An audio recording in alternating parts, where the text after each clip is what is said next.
Bonjour à toutes et à tous, je vous souhaite la bienvenue dans cette vidéo qui s'intitule Les points d'audit clés du bilan comptable. Mais tout de suite, permettez-moi de me présenter. Je suis Jean-François Caron, diplômé d'études supérieures comptables et financières. Je dispose des certifications internationales en audit interne et en management des risques.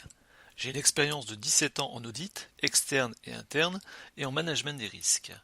Je suis également formateur depuis 8 ans dans les domaines de l'audit, du management des risques, de la comptabilité et de la finance. Enfin, j'interviens en tant que professeur vacataire dans le milieu universitaire, en économie générale et en contrôle de gestion. J'ai fondé Audit et Ecofi, qui propose des formations à distance, en e-learning, et également des ressources en accès gratuites sur le site www.formation-audit-ecofi.com. Mais sans plus attendre, entrons dans le vif du sujet qui nous intéresse ici, à savoir connaître les points d'audit clés du bilan comptable. Avant toute chose, il est impératif de bien avoir en tête ce qu'est un bilan comptable, afin ensuite d'identifier les points d'audit clés. Le bilan comptable est tout simplement un état de synthèse décrivant le patrimoine de l'entreprise. Il est composé d'un actif et d'un passif, sachant que le passif et l'actif sont égaux. Il est possible d'interpréter l'actif et le passif de trois façons différentes. Soit sous un angle juridique, l'actif est alors considéré comme l'ensemble des droits de propriété détenus par l'entreprise et le passif correspond à l'ensemble des devoirs de l'entreprise vis-à-vis des tiers.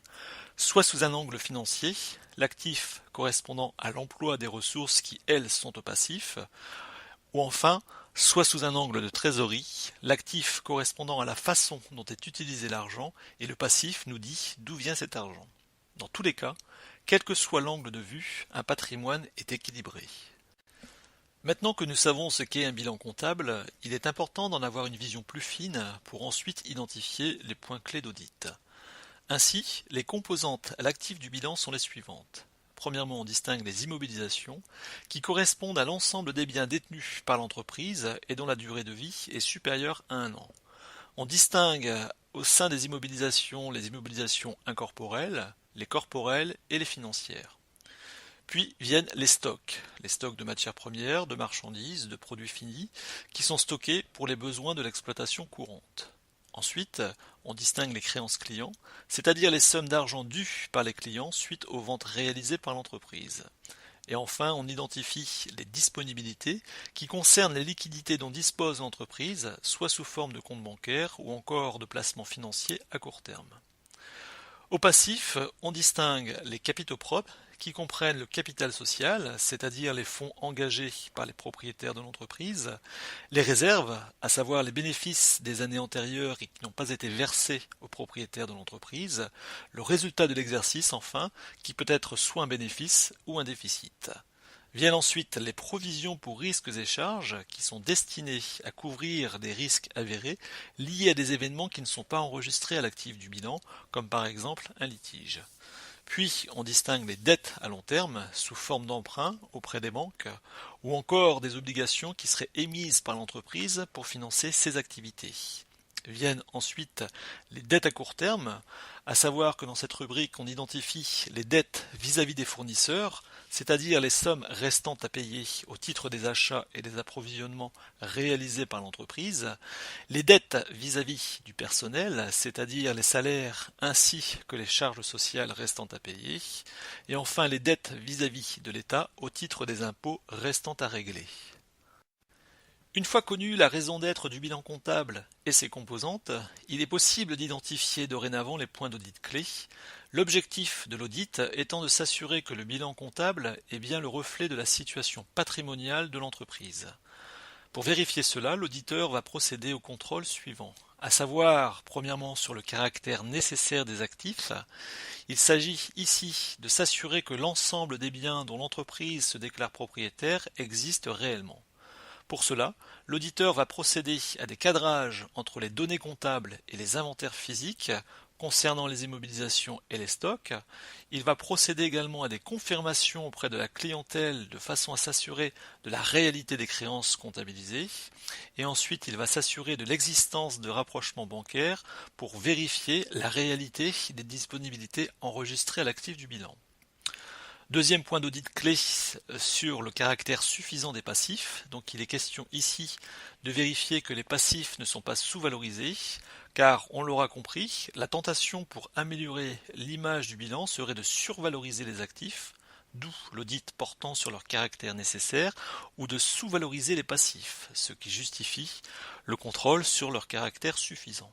Ainsi, l'auditeur va s'assurer que les capitaux propres sont conformes aux décisions de l'Assemblée des propriétaires, que les provisions pour risques et charges sont bien justifiées au regard des risques avérés dont il a connaissance, que les dettes à long terme correspondent bien au capital restant dû renseigné dans les tableaux d'amortissement des emprunts, que les dettes dues aux fournisseurs sont bien confirmées par ceux-ci, que les sommes dues au titre des salaires, des cotisations sociales, des impôts concordent avec les bulletins de paye et les déclarations sociales et fiscales correspondantes. Ainsi, en conclusion, les points d'audit clés sur le bilan visent plus précisément à s'assurer du caractère nécessaire et suffisant des postes d'actifs et de passifs. Si vous souhaitez approfondir vos connaissances sur le sujet, notamment sur un plan pratique, je vous invite à participer à la formation à distance Audit des comptes de bilan. Le programme de cette formation vous permettra de, premièrement, connaître les fondements et les aspects à la fois théoriques et pratiques pour l'établissement du bilan comptable, ensuite d'identifier les enjeux en matière d'organisation et de production du bilan comptable, de procéder à la construction d'un bilan comptable à partir des comptes de la balance générale, d'identifier les risques inhérents à l'établissement du bilan comptable de façon à en maîtriser sa construction, et enfin de disposer des outils et des techniques suffisantes pour auditer les comptes de bilan. La formation est réalisée à distance en format e-learning. Vous n'avez donc pas à vous déplacer et vous êtes libre de suivre la formation via Internet comme vous le souhaitez, de chez vous ou sur votre lieu de travail. En effet, je mets en consultation sur Internet les vidéos de formation sous la forme de supports commentés, comme celui que vous êtes en train de visionner en ce moment. La consultation se fait sur Google Drive, sachant que vous n'avez pas l'obligation d'ouvrir un compte Google pour visionner les vidéos. Si vous participez à la formation Audit des comptes de bilan, vous disposerez donc du kit de formation suivant, à savoir un accès en consultation aux vidéos de formation, l'accès étant disponible pendant 60 jours. Parallèlement, je vous envoie par mail les supports papier de la formation, ainsi que des cas pratiques et les corrigés correspondants. Nous convenons enfin d'un entretien sur Skype ou par téléphone, de façon à ce que je puisse répondre à toutes vos interrogations. Je vous délivre pour terminer une attestation signée qui certifie que vous avez assisté à la formation et que vous avez acquis les connaissances correspondantes. Le prix de la formation est de 250 €. Vous avez la possibilité de payer soit par virement bancaire, soit par Western Union ou encore par MoneyGram. Si vous êtes intéressé par la formation Audit des comptes de bilan, il vous suffit tout simplement de prendre contact avec moi. Vous pouvez le faire soit par mail, jfcaron@outlook.fr, soit par téléphone au +33 6 80 24 16 25, ou encore sur LinkedIn sur la base de mes coordonnées, Jean-François Caron, CIA-CRMA, formateur chez Audit et Ecofi. Vous avez également la possibilité d'entrer en contact avec moi via le site d'Audit et Ecofi, www.formation-audit-ecofi.com. Vous pourrez notamment vous inscrire à la lettre d'information et ainsi recevoir gratuitement et chaque semaine les ressources écrites et vidéo en audit, management des risques, comptabilité et finance. En espérant que cette vidéo aura retenu toute votre attention, je vous invite d'ores et déjà à vous abonner à la chaîne Audit et Ecofi et je vous dis à bientôt.